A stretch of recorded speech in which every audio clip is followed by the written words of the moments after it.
আসসালামু আলাইকুম এভরিওয়ান, চলে আসলাম আর একটি নতুন পর্ব নিয়ে। তো আজকে আমরা গত পর্বে আমরা দেখেছিলাম পেজ লেআউট নিয়ে। পেজ লেআউট আমরা মোটামুটি শেষ করে দিয়েছি। তো তারপরে রয়েছে রেফারেন্সে তেমন নর্মাল কোনো কাজ নেই, এগুলো সব উপর লেভেলের কাজ। এখান থেকে শুধু ইনসার্ট যে ফুড টোন আছে এটা আমরা ইউজ করতে পারি। যেমন যদি আমরা দেখি এখানে যেমন হচ্ছে বাংলাদেশ, তো বাংলাদেশ না লিখে যদি আমরা লিখতাম বিডি, তাহলে দেখেন আমরা এই জায়গাটাকে সিলেক্ট করে যদি আমরা ইনসার্ট ফুটনোট দিতাম তাহলে নিচে আমাদের একটা জায়গা চলে আসতো। এখানে আমরা লিখে দিতাম বাংলাদেশ। ঠিক আছে, এটা আমাদের খবরের কাগজে কিছু কিছু জায়গায় থাকে। তাহলে আমরা দেখেন যে বিডি যে আমাদের 1 দেয়া আছে, আমরা এইখানে থেকে আমরা দেখেন এখানে ফুটনোট দেয়া আছে 1 এ আছে আমাদের বাংলাদেশ। তো এখান থেকে আমরা এইভাবে বাংলাদেশ ইউজ করতে পারবো। এবার সবগুলোরই কিছু না কিছু কাজ আছে, তো এগুলো আমাদের এখন প্রয়োজন নেই। এখন আমরা দেখতে যাব আমাদের মেইলিং এ তেমন কোনো কাজ নাই, রিভিউ এটাতে আমাদের তেমন কোনো কাজ বর্তমান নাই। তো আমরা আজকে দেখব ভিউ। আমাদের ভিউ থেকে কি কাজ আছে আমরা সেটা দেখব। তো দেখেন ভিউ থেকে যদি আমরা যাই, ভিউ হলো মানে ভিউ অর্থ হলো দেখা। তাহলে আমরা এখানে দেখবোটা কি, আমরা এই পেজটাকে কিভাবে দেখব বা কি করতে পারি, কিভাবে কি আছে এটা আমরা দেখার জন্য হলো ভিউ। ভিউয়ে দেখেন যখন প্রিন্ট লেআউট আছে আমাদের এইভাবে দেখাচ্ছে, আমাদের এটা হলো প্রিন্ট লেআউট। এইভাবে আমরা প্রিন্টের সময় এইভাবে আসবে, এটাকে বলা হয় প্রিন্ট লেআউট। এখান থেকে আমরা মনে করেন যে আমরা 2টা পেজ লিখছি, লেখার পর এখন আমাদের পড়ার প্রয়োজন আছে। আমরা পড়বো বা একবার রিভিশন দিব যে সবকিছু ঠিকঠাক আছে কিনা, কোথাও ভুল আছে কিনা। তো আমাদের ফুল স্ক্রিন রিডিং দেই, দেখেন আমাদের 2টা পেজেই চলে আসছে। আমরা এখান থেকে ফুল স্ক্রিন এটাকে রিড করতে পারতেছি বা পুরোটা আমরা পড়তে পারতেছি। তারপর আমরা এখান থেকে ক্রস করে দিলে এটা চলে যাবে। তারপর আছে ওয়েব লেআউট। আমাদের ওয়েব ব্রাউজারে কিরকম দেখা যাবে আমরা এখান থেকে সেটাও দেখতে পারবো। তখন এক পেজে চলে আসতেছে। তারপর আমরা আউটলাইন দেখতে পারবো, যেখানে আমাদের প্রত্যেকটাতে কিভাবে কিভাবে আমাদের দিলে চলে আসবে, আমরা এটাকে আউটলাইন হিসেবে দেখতে পারবো। আচ্ছা, তাহলে আমাদের ভিউয়ে যাই, ভিউয়ে গিয়ে আমাদের ড্রাফট হিসেবে কিরকম হবে আমরা সেটাও দেখতে পারবো। ওকে, তাহলে আমরা ফুল স্ক্রিন লেআউটে গেলাম।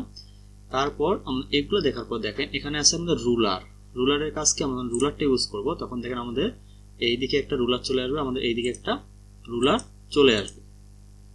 আমাদের এই যে রুলারটা আছে, আমাদের এই রুলারটার কাজ কি, রুলারটা দেখেন আমাদের আন্ডারলাইনটা ইন্ডিকেট করে দেয়, আন্ডারলাইন আমাদের মার্জিনটা ইন্ডিকেট করে দেয়। সরি, এই মার্জিনটা আমরা আগেও দেখেছি। তো এইখান থেকে আমাদের যে মার্জিনটা আছে এটাকে আমরা এখান থেকে কমাইতে বাড়াইতে পারি। আমরা যে এখানে কমাই দিই, দেখেন আমাদের লেখাটা কমে আসছে। এখান থেকে যদি আমরা মার্জিনটা সরাই দিই তাহলে এইদিকে লেখাটা চলে যাচ্ছে। তাহলে এইভাবে আমরা মার্জিনটা ইউজ করতে পারি। এখানে দেখেন আমাদের এই যে মার্জিনটা আছে, এই মার্জিনটা আমরা এইভাবে উপর নিচ করে দিতে পারি। এখান থেকে আমরা মার্জিনটা এইভাবে উপর নিচ করে ইউজ করতে পারি। এটা হলো আমাদের রুলার। এখান থেকে আমরা ক্লিক করি তাহলে আমাদের রুলারটা অফ হয়ে যাবে। তাহলে এভাবে আমরা রুলারটা ইউজ করতে পারতেছি। তারপর হচ্ছে গ্রিড লাইন। আমাদের গ্রিড লাইনটা দেয়, তাহলে দেখেন নিচে আমাদের কিছু গ্রিড চলে আসছে। এই যে এখানে দেখেন আমাদের নিচে কিছু গ্রিড চলে আসছে। আমরা কিন্তু এই গ্রিড লাইন নিয়ে আমাদের অনেক কিছু কাজ আছে যেগুলো আমরা গ্রিড লাইন নিয়ে ইউজ করতে পারি। সেক্ষেত্রে আমরা গ্রিড লাইন নিতে পারি। গ্রিড লাইন আমরা অফ করে দিলাম। তারপর হচ্ছে নেভিগেশন টোন। এইখান থেকে দেখেন আমাদের যে নেভিগেশন টোনটা প্যানটা আছে, এইখান থেকে আমরা চাইলে কিছু ফাইন্ড করতে, আমাদের ফাইন্ডের সময় দেখেন কিন্তু আমাদের এইটা ওপেন হয়েছিল। আমরা দেখেন এখান থেকে কিন্তু ফাইন্ড করতে পারতেছি, আমাদের নেভিগেশন করতে পারতেছি। এখান থেকে আমরা ফাইন্ড করতে পারবো, আমরা এটাকে কিভাবে দেখতে চাই সেটা আমরা দেখতে পারবো। এভাবে এখান থেকে আমরা দেখতে পারবো, এভাবে আমরা এটাকে ইউজ করতে পারবো। আচ্ছা, তাহলে এটাকে আমরা কেটে দিলাম। এটা হলো নেভিগেশন টোন। এখন নেক্সটে যেটা আছে সেটা হলো জুম। আমার পেজটাকে এখান থেকে জুম ইন এবং জুম আউট করতে পারবো। এখান থেকে দেখেন এখন আমাদের আছে 100% জুম আছে। এখান থেকে আমরা 200% করে দিয়ে ওকে করে দেই। দেখেন আমাদের পেজটা জুম হয়ে গেছে। আবার যদি আমরা জুমে যাই, এখান থেকে 75% করে ওকে করে দেই, তাহলে পেজটা আবার জুম আউট হয়ে গেছে। আবার এখান থেকে যদি 100% দেই তাহলে 100-তে চলে যাবে। অথবা এখান থেকে দেখেন আমরা যদি এখান থেকে 200-তে রাখি বা আমাদের জুম আউট যে কোনোখানে থাকে, যততেই থাক, আমাদের এখানে একটা ক্লিক দিয়ে আমাদের পেজটা 100%-এ চলে আসবে। এখান থেকে আমরা সরাসরি 100%-এ চলে যেতে পারবো।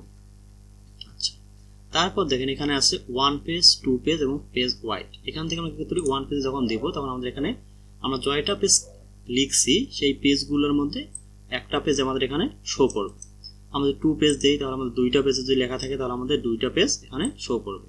আমাদের এখান থেকে কিছু কপি করে এই পেজে দেই, আমাদের এখানে 2টা পেজ শো করবে। আমরা যদি 1 পেজ দেই একটা পেজ শো করবে, আমরা যদি 2 পেজ দিই তাহলে এখানে আমাদের 2টা পেজ শো করবে। যদি পেজ ওয়াইড দিই তাহলে আমাদের পেজগুলো শোয়ানোভাবে শো করবে, বা আমরা যেখানে দেখছিলাম পেজ লেআউটে যখন দেখছিলাম ওরিয়েন্টেশনে আমাদের ল্যান্ডস্কেপে শো করবে। ঠিক আছে, তাহলে আমরা এখান থেকে পেজ ওয়াইড দিলে এভাবে শো করবে। তো দিলাম 100% করে। আচ্ছা, তাহলে এটা হলো আমাদের 1 পেজ, 2 পেজ এবং পেজ ওয়াইডের কাজ। ঠিক আছে, তাহলে এইভাবে আমরা এখান থেকে আমরা আজকে ভিউ থেকে কি দেখলাম, ভিউ থেকে আমরা প্রিন্ট লেআউটের কাজ করতে পারবো, ফুল স্ক্রিন রিডিং করতে পারবো, ওয়েব লেআউট করতে পারবো, আউটলাইন, ড্রাফট, রুলারের কাজ করতে পারবো, গ্রিড লাইন নিতে পারবো, নেভিগেশন প্যান নিতে পারবো, আমাদের মতো জুম করতে পারবো। এখান থেকে আমরা দিলে 100%-এ চলে আসতে পারবো, অথবা এখান থেকে 1 পেজ, 2 পেজ, পেজ ওয়াইড আমরা যেভাবে ইচ্ছা এভাবে করতে পারবো। ধন্যবাদ পাশে থাকার জন্য। তো আজকে এই পর্যন্তই। ভিডিওটা ভালো লাগলে অবশ্যই লাইক করবেন, শেয়ার করবেন, সাবস্ক্রাইব করবেন। ফেসবুক পেজ থেকে অবশ্যই ফলো দিয়ে পাশে থাকবেন। ধন্যবাদ।